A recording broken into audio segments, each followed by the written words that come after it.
an artist of mine by the name of Rhapsody. And she opened up, everybody know Rhapsody. She opened up for another good friend of mine, and probably, arguably one of the smartest kids in the game, might be the smartest kid in the game, Matt Miller, who is proving all the skeptics wrong about being an independent artist. And whether you're a fan of him or not, he was #1 in the country, totally independent. How many artists do we have here? I don't know if y'all want to get signed to a label or anything like that, but you can stand to learn from something from a kid like that, because that's 194,000 records that he gets to put in his pocket. And I wasn't a math major in college, but we're talking about $7, $8 a record, as opposed to being on a label. You're getting like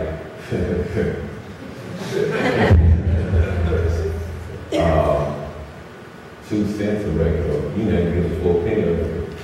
But this kid is making $8 a record, all being himself, which is amazing to me. And knows hip hop music like the back of his hand. And it's not a false. It's not a game with him. Like, he came to my studio, and you come to my studio and you claim to know the music, I'm gonna quiz for you about the music. And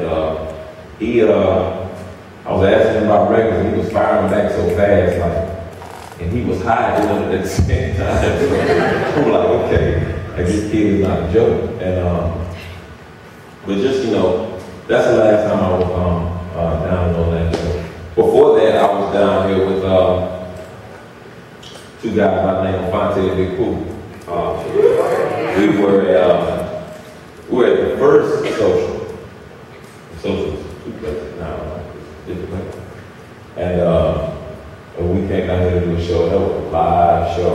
Like, the one thing I got to say about Orlando, you go to concerts with people in different cities saying, "This is the loudest place we've been on tour." They lying and whatnot. They get y'all hyped, but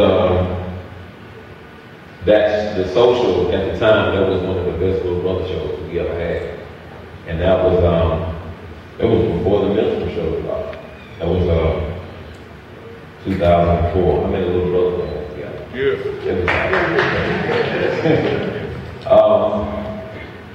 I'm not gonna tell too much about my life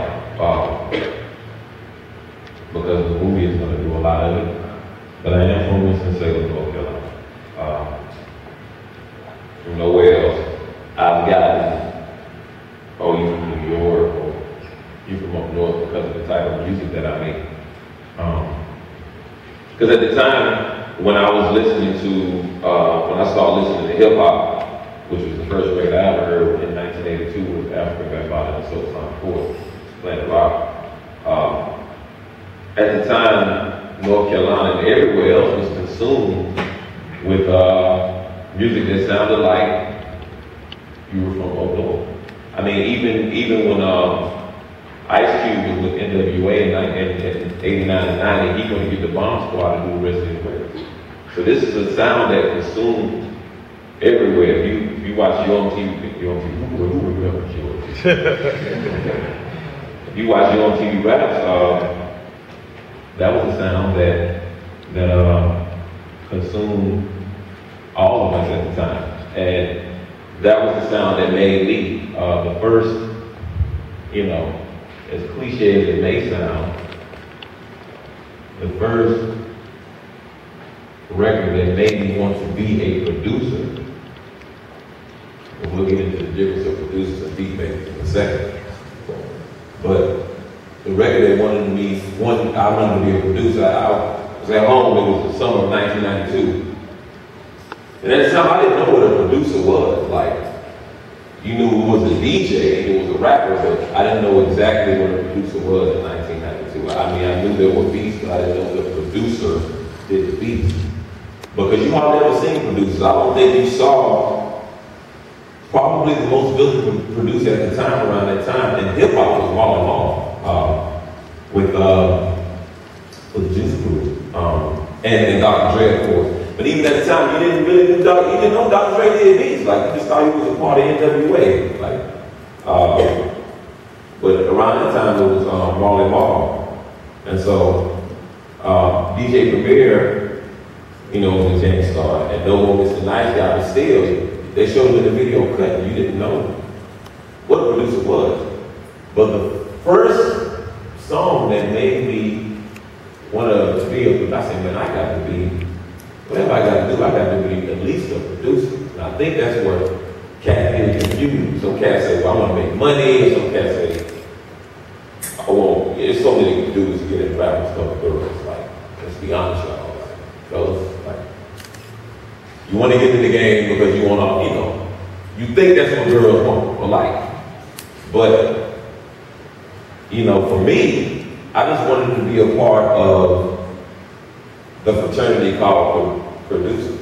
Like, that was very important. You know? If you ever watch, if you ever listen to me or watch me on Twitter, like, that's all I talk about. Like, I cannot stand somebody that wants to pick up a beat machine and is not going to be a producer.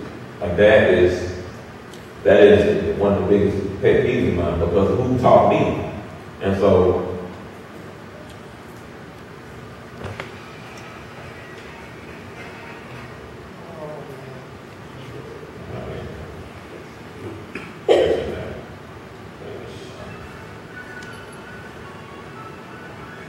y'all give us a second. This is hip hop, so.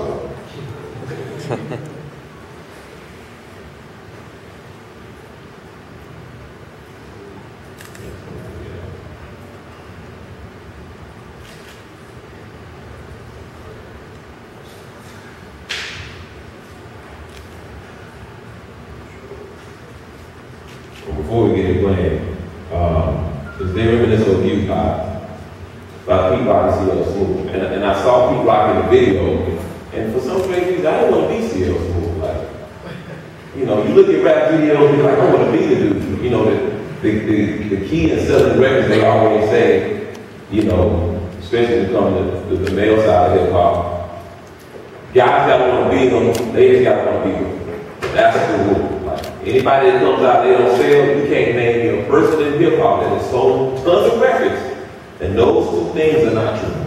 You either want to be like Jay-Z, or girls want to be with Jay-Z. You either want to, and Biggie said, black and ugly as ever, however,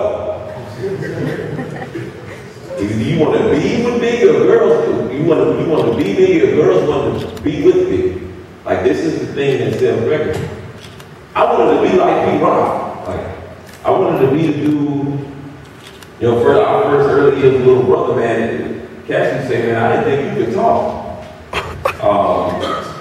You know, Fonte did a lot of the talking. I used to sit back because I was really studying the mystique of, I didn't hear DJ Premier. I went the first 3-4 years and know what DJ Premier looked like. Show of hands, like when I first,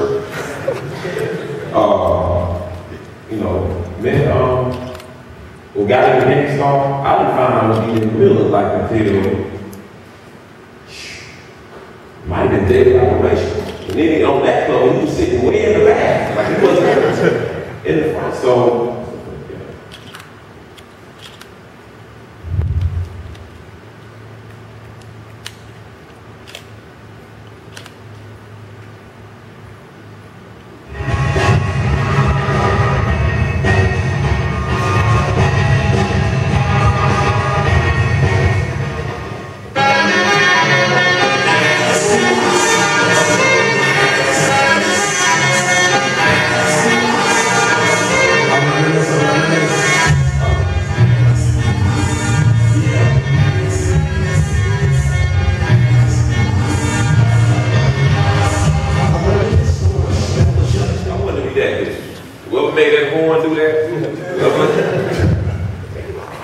whoever that guy is, whatever he took to do that, I was like, I gotta be that dude, whatever it is.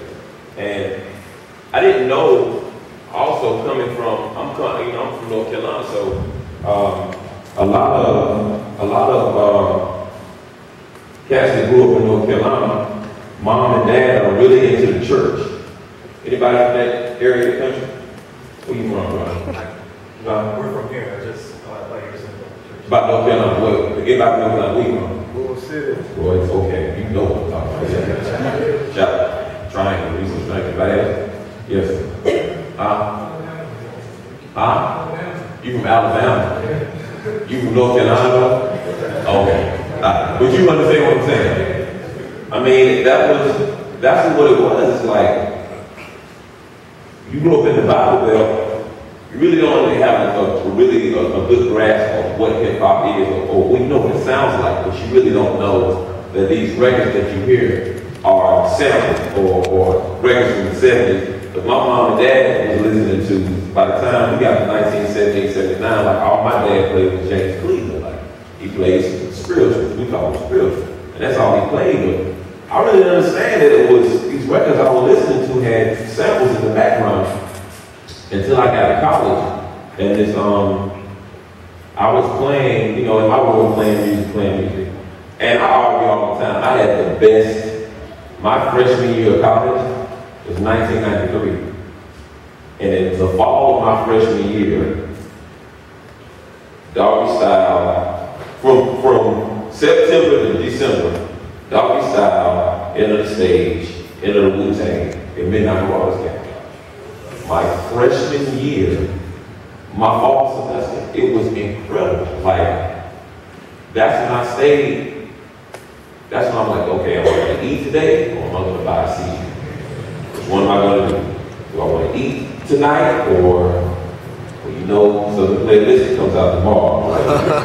and that was the time. So the guy that stayed next door to me, his dad was a jazz head. My mom and dad wasn't jazz head. His dad was a jazz head.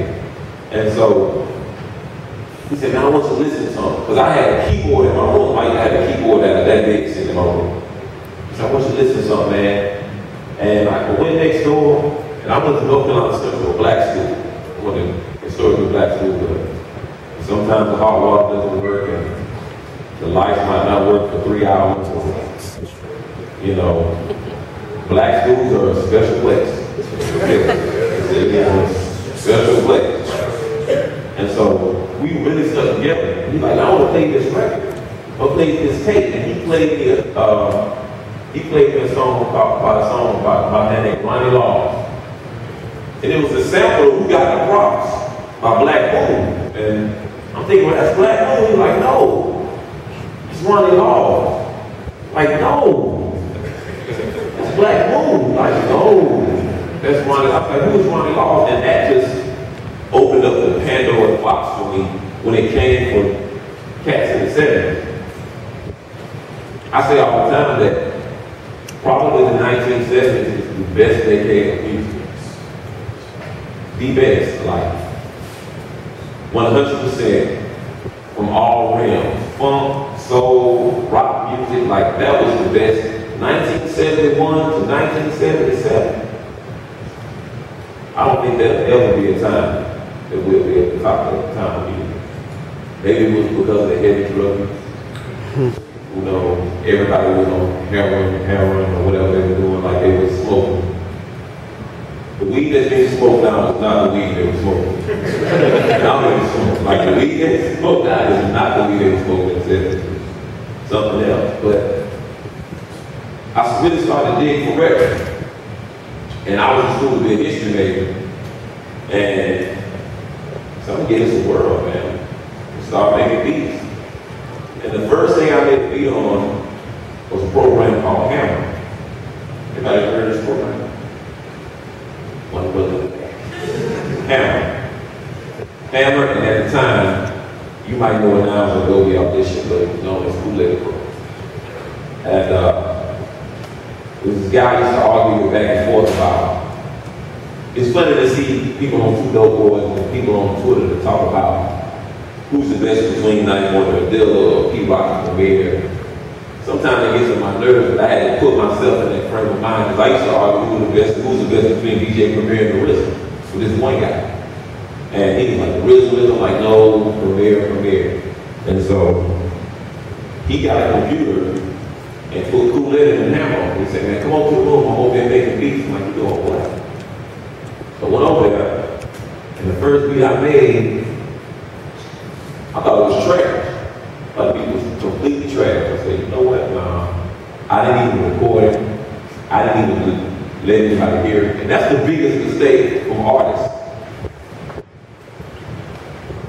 They let, and maybe they don't know, but they let people hear the bad stuff. Like that's their link on Twitter. You see this? Like it'll be under their bio. Check me out. Here's my link. I'm the hottest thing in the street. You need me on your team. Like I hear it all the time. And I click on the link and I'm like, ain't no way in hell. There's no way. And so I was a big fan of music and also objective, which is another thing a lot of people are not when it comes to your own. You have to be objective about your own music. Which means if you won't buy it yourself, expect somebody else to. Step outside and listen to your own music and say, would I buy that? No. At this time, you need to ask yourself, why I even download that? Would I even wait for the 5-minute download? Because people say, man, some albums come out like that, that's not worth even downloading. How many albums come out? I don't even feel like clicking, I don't even feel like putting in a little code, a 5-letter code, and let us turn it off. I don't even feel like doing all that. To download this sorry record. And so a lot of cats don't ask themselves that. So I found myself that no matter what music I was making, if it did not match up to what was who my predecessors, if it did not, and my man in Durham, we have this problem. You have Durham cats competing against Durham people. You might have it in Orlando. You have Orlando cats competing against cats in Orlando. That's not your competition. Our competition, I learned this in Fonte. Our company said, man, I'm not gunning for cats around here. My competition is bad living. My competition is solid quality. My competition is most definitely at the time we started, it was around the Rockers era. So I'm like, that's what we gunning for. That's our competition. Not the dude down the street that say he high. Because if he's standing down the street, he's not that high. If he's going back and forth with me, my competition is the one that's on. So my thing was, if I wanted to be known as one of those guys, I had to make those cats my competition. I had to really gun for that. I returned like 4 or 5 months later, 3 months later, and one day made 4 beats. So I'd say since 1999, I've been making beats. If I'm home 4 or 5 days a week, over and over and over. I mean, a lot of cats that want to do beats and want to be in this game and hand their beats to me, and it's got 2 beats on it. And these beats is high. You got to mention that these beats is high. I go to my car, I get the track 1, track 2. Track 1. I'm looking, I'm like, I know this is jump back to it again like that. Like, it's not like, if you want to do this, if you really want to make music your life, you have to make music your life. Like, it's not a game. So, you know, I was at North Carolina Central and I walked through the door at a Source magazine under my home. Some dude say, man, let me see that Source magazine.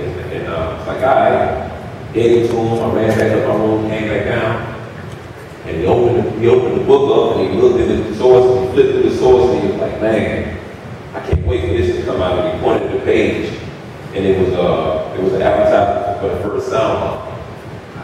And he's like, I can't wait for this to come out. I can't wait for this to come out. That's most definitely my dude. And you know, if you ever meet anybody new and you're on the same wavelength of music, you ever meet somebody and it's like, you get in their car and you look at their CD case or you look at whatever through their iPod and they got Kendrick Lamar's first mixtape. You know, oh, this is my homie right here. This is it. Like, this is, because a lot of people don't speak the language of music like that. Everybody speaks the language of being a fan, but nobody really speaks, there's not a lot of us that speaks the language of being the love of music. So do it, I can't wait for this to come out, man. This is it. Then he turned to another page, no offense to his brother, this is what happened. He turned to another page and said it was a Brother Lynch Long advertisement. And he said, see, this is what I'm talking about, man. I don't rock with this right here. This is not it. And I looked at him and I said, man, how you almost there? Because I was almost there too. And we talked from like 7 at night to 12 in the morning, just talking about music, how much we love. And that person was Fonte. So he just talked about music, and he was playing football, and I went to work. Like a couple weeks later, I brought home a tape, Maxell tape. I still got tape, Maxell tape. Somebody gave me a dub of most different quality of Black Star.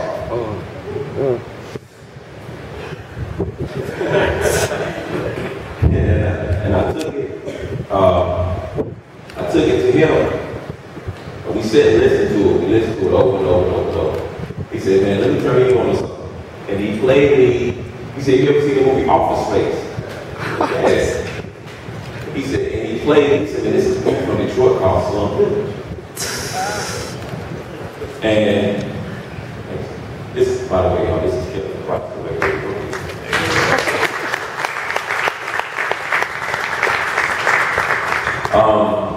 And so I want to play this song called Get This Money. And we played music all night. Ted's a big fan of the Execution and DJ Shadow. And we played music all night long. Take a football team next. And he says it on the Mr. Show. Well, they don't quit the football team tomorrow. That's exactly what he's talking about. And that was the beginning of what you now know as Little Brother.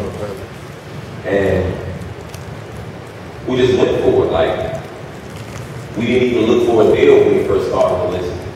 We just did the music. We just got in Command's bedroom with no roof. I used to sit in a chair. We had a compact computer. Or a compact, sorry, I don't know they still make anything. And with Kool-Aid, we recorded the entire listening on Kool-Aid program. So we had, Kool-Aid, and the mic stand was right here, and Fonte was standing right here. That's how we recorded the list. We recorded the entire listening. And it was some songs like The Way You Do It. The room wasn't too big, so we recorded The Way You Do It and the Yo-Yo in the same day. And there were 10 people in the room. So every time we used to record, it was like everybody like, shh, quiet. So we recorded The Way You Do It and Yo-Yo with 10 people in the room. We recorded the songs. Fonte went to NC State, which is right over here, won a rap battle, came back and recorded Home, which is the singing genre.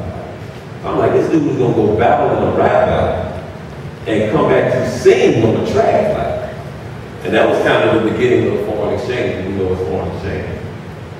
But we just went for it, and that was around the time when the internet was not the place to be for your music. I mean, you had SoundClick and a couple other sites, but at the time the site could be almost okplayers.com. And, Tay and I, which is funny to say now, we were terrified to put our stuff on the internet. Or we were. Tay is, you hear his music like, man, let's put some stuff on there. And so we gave the CD to a friend of ours, and he, how you give your music to somebody like, look, man, don't give it to anybody. Man, I ain't gonna give it.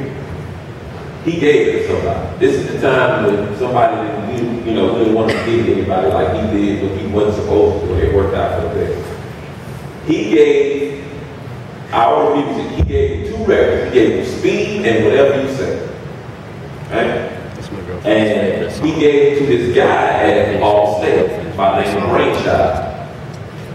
And Brainchild was a kid who loved music. He was on the radio all the time.